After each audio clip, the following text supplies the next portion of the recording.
Hello, and welcome to Lessons for Life. What's the meaning of life? It's an age-old question brilliant minds have tried to answer since the dawn of time. On a daily basis, we make all kinds of important decisions, some of them life-changing. Those decisions eventually lead us to our ultimate goal, death. When you are faced with a difficult decision, you must carefully weigh out all available options and give serious thought as to what the outcome or consequences may be of those options. The purpose of this video is not intended to make those decisions for you, but to provide you with the tools and knowledge to choose which path is best for you as you travel down that road of ordinary, day-to-day events and activities that make up life. The final decision, however, whether prosperous or fatal, is entirely up to you.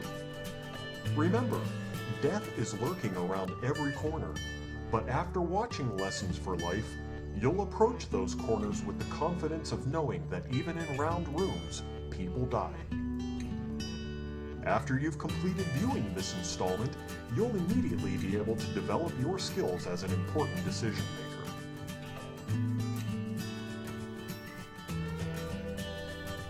Oh, hey, didn't see you there. My name's Melrick, and welcome to Lessons for Life Part 1. I'll be joining you on your journey as we discuss a variety of subjects such as dating, illegal animal sports, the internet, and many other subjects. In addition to the important information mentioned before, we'll also clarify confusing and potentially embarrassing subjects so you won't look like a dumb f***. For example, a pedophile is not a tool you use to fix your toenails. If you begin eating bananas like corn on the cob, you have taken your homophobia way too far. The next time you're thinking about swimming in a public pool, you're most likely going to get a mouthful of water. But think about this.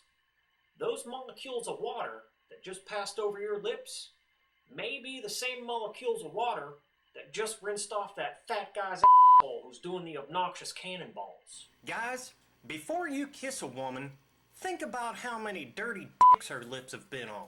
And girls, before you kiss a guy, think about how many dirty dicks his lips have been on. When you've got a disability, they give you a sign to hang in your car that allows you to park in handicapped spaces. Well, if you ever got a bladder control problem, you make sure they give you a sign that says driver makes frequent stops.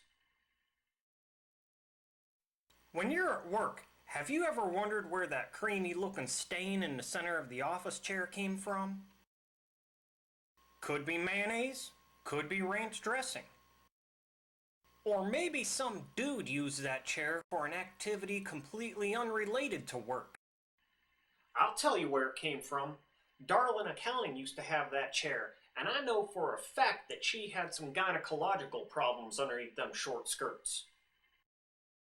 Before you try on a pair of pants, think about how many other people who've tried those pants on and how many farts are already in them. And then after that, think about whether or not they are wearing underwear. An easy way to tell is to look for the creamy looking stain in the center. There's a lot of things taken for granted that make our lives easier. For example, no one ever takes into consideration how complicated things could be if we had straight pubes. The styling alone could be a serious issue and may require specialty salons. After all, you may not want to get your hair done next to the guy getting the sweet pube mullet. Then, of course, dating would be more complicated. Women wouldn't want to have sex because it would mess up their freshly styled bush. And guys would be spending all day trying to figure out how to wear their pubes to make their dicks look bigger. Always thank your lucky stars that pubes are curly. Most people are familiar with the term Molotov cocktail. And most people are familiar with the term cockfight. But do you know what a Molotov cockfight is? A Molotov cockfight's the same as a cockfight, but they set the chickens on fire before tossing them into the ring. If given some thought beforehand, the foul material that turns up on the internet could determine who you choose to interact with. For example, Do you think the guy you just shook hands with ever off while watching a rhino butt f*** a midget? You ever wonder if that girl next to you at the red light ever shit her pants and then had her girlfriend wear those pants as a hat? Does the creep who walks around town, you know how every town has that guy that just walks around all the time? Do you think he's the type of guy who jacks off when chicks barf on him? Laughter is the best medicine, but it's taken for granted the medicinal purpose of nauseating farts. Have you ever realized how few jokes there would be if farts smelled good? You never hear any good jokes about fresh baked cookies or dirty limericks about cucumber melon body lotion. If you're ever in a situation where someone is making you feel inadequate just because they love to read and you don't, just kindly let them know that books are nothing more than paper word containers and that they should immediately fuck off.